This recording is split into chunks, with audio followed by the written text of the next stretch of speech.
You walked into the room, and within 30 seconds, you knew. You knew who was tense. You knew who was faking the smile.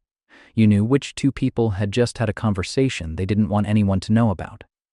The rest of the room was still figuring out where to sit. You were already done reading it. And you didn't say anything. You never do. Most people would call this overthinking or imagining things. It's none of those.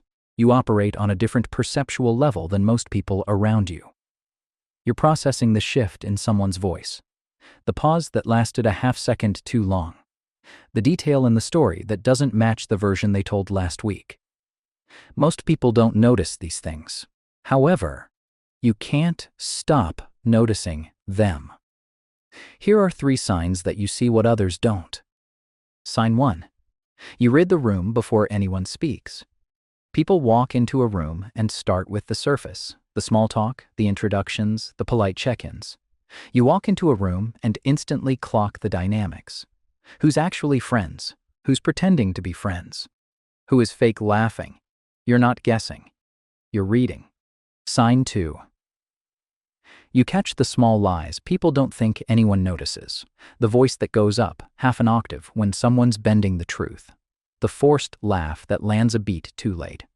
The detail in the story that contradicts what they said 3 weeks ago. The person you thought was your best friend now lying and thinking they are getting away with it.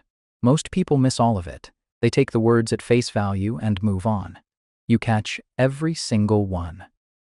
You don't always say something, but you always know. Sign 3. You let them continue the act. This is the part that makes you different. You see the performance. You see the lies. You could call it out. You could expose the contradiction. You could ask the question that would make their whole act collapse. But you don't. Because somewhere along the way you figured out something most people never learn. That exposing someone's act doesn't help them. That people are usually performing because they're protecting something fragile underneath. And that the kind thing, the mature thing, is to let them have the version of themselves they're trying so hard to be. You're not naive. You're not missing it. You're choosing not to use what you see against them. That isn't being naive. That's a kind of intelligence almost no one has. Most people are just trying to be seen. You're the one quietly seeing everyone.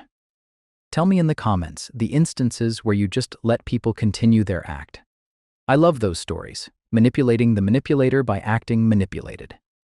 Subscribe. I'll see you in the next one.